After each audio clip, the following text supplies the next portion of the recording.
زمن لإخماد الحرائق. غير بعيد عن هنا وفي قلب القرية يحاول السكان إنقاذ ما تبقى. تحرق الدار، تحرق الحانوت، تحرق كلش، او الجروب تحرق، ما بقى والو. الخساره عندنا 4 مليار الخساره. الناس ناضوا الصباح اليوم على 6 تاع الصباح يلقاو روحهم في وسط النار، في وسط النار دايره بهم من كل جهه. يا ودي ديقا يا ودي مور، الناس بزاف ماتوا، ربي يرحمهم ان شاء الله.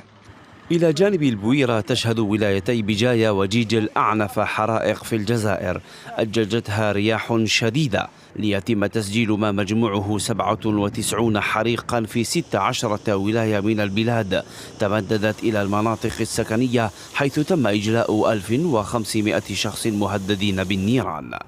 تأتي هذه الحرائق في خضم موجة حر شديدة بلغت 48 درجة مئوية، وهو السيناريو نفسه الذي تشهده تونس